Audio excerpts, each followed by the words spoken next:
We're back. Good old Monday. I almost forgot it was Monday today. I felt like a Tuesday because it was a holiday today. So a little weird, but I think this one's not going to be too long. One thing I wanted to think on is how often righteous people fall into the trap of arrogance. And it's brought about with thinking about Record of Ragnarok, the Jack the Ripper versus Hercules fight. And if you haven't read it or watched it, pause the video right now or don't ever watch it again. Just go watch that fight because it's something amazing. But what I didn't notice until my third read through, well, I read it twice. Reading it twice, I watched it the first time. But so this third time I'm exposed to this fight. What I didn't notice is there's growth with Hercules too. But it's much more subtle. It's what I talked about with how we as people can be righteous, can go our pretty much a lot of our life, most of our life being righteous. But because of that, because we continuously partake in righteous actions, continuously be praised for those righteous actions, continuously reinforce ourselves in our beliefs that we are righteous with the righteous actions we do continuously and virtuously, it can easily delude us into thinking that we are righteous, that we are the epitome of righteousness. And that's what Hercules is when we first meet him, is he's the epitome of righteousness. But because of that, because everyone loves him, because he does everything out of righteousness, because he believes that he does everything out of righteousness, he in himself thinks he's always righteous. Maybe not consciously, but unconsciously you see it in his actions. So in the story, he starts out condemning Jack the Ripper and saying pretty much that you're not worthy to fight me. And that is such an arrogant stance to be put on, to think you're so righteous of a person, so virtuous, that you shouldn't need to even deal with people who are beneath you, so beneath you as Jack the Ripper is, who kill 5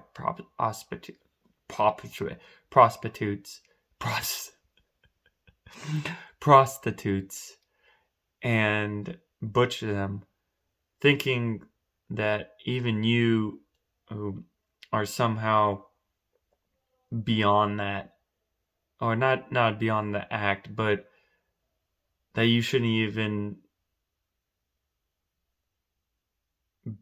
be comparable or on the same level as someone else like that. But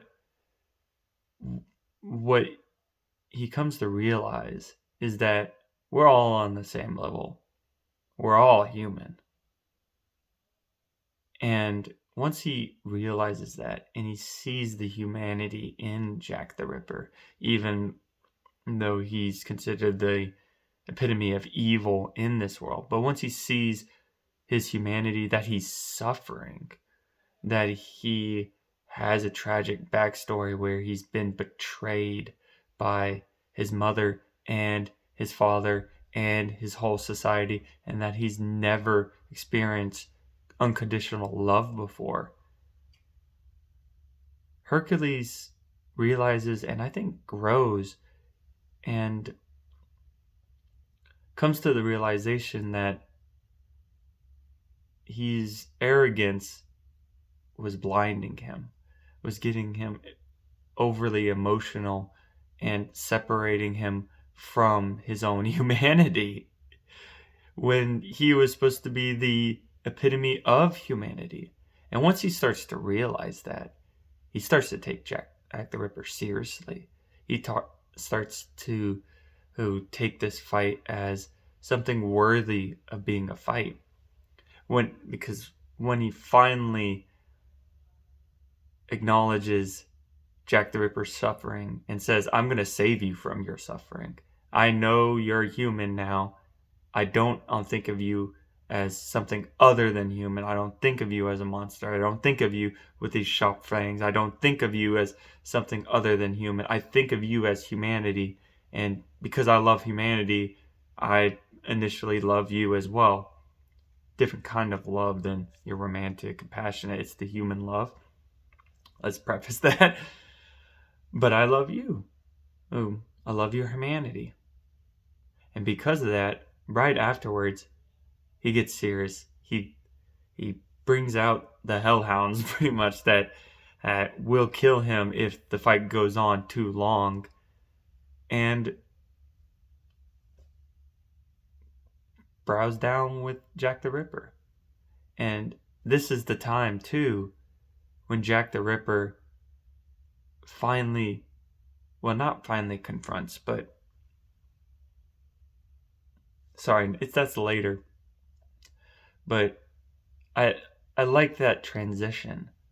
I like the transition that when Hercules finally finds out that he can't just say he's gonna plow through injustice, that he's gonna kill the evil one, which is Jack the Ripper, which he's gonna plow through and be righteous and always be righteous, always be. Once he stops saying that, once he stops getting out of his head that he's the righteous one, I'm the righteous one, starts to understand Jack the Ripper and how he became who he is and his humanity. That's when Hercules starts to understand. That's when Hercules starts to grow. That's when Hercules starts to actually relate to others' humanity.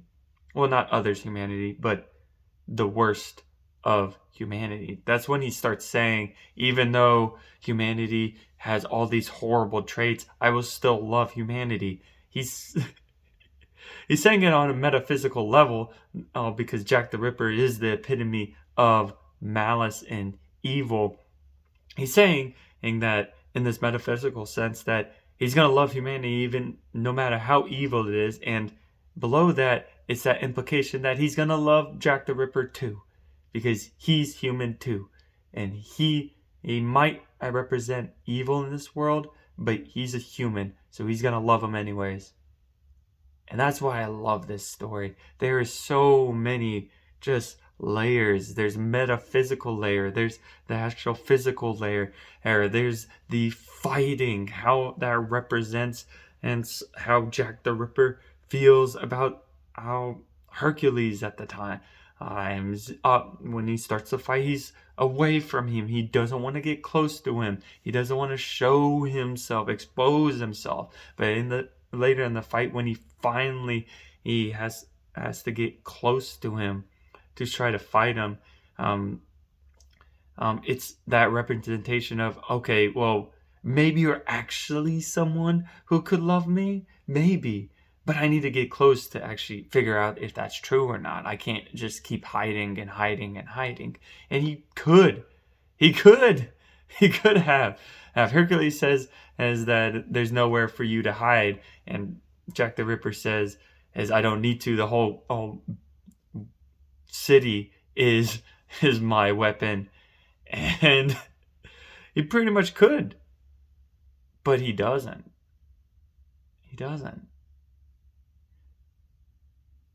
And I think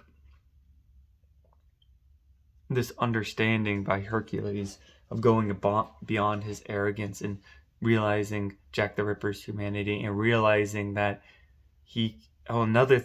realizing that sometimes as the hero, to beat evil or to save people from evil and malice, you have to become something that is equatable to a monster.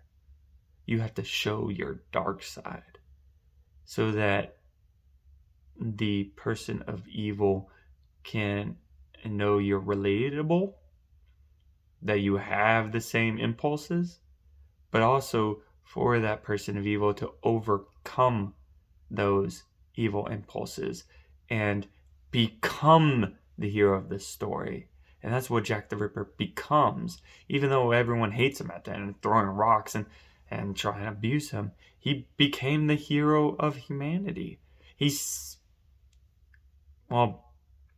got humanity one more win to their salvation.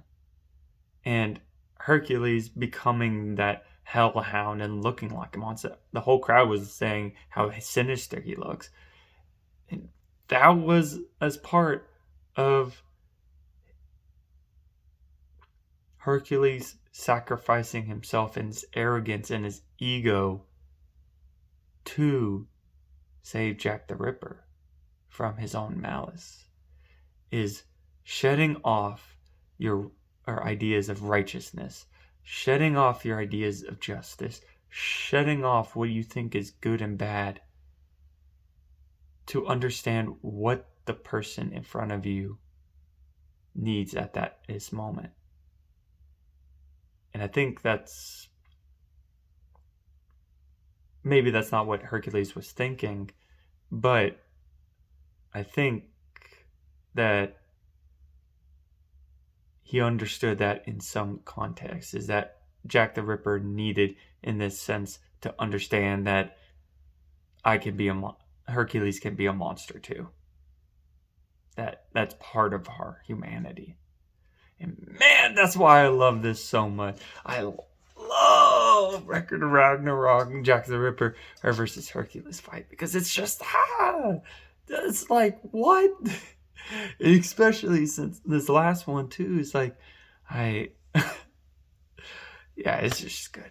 It's good. You need to watch it. It's awesome. I love it so much. Anyways, whatever. I'll probably talk about something else tomorrow, but I'll see you later. Toodles.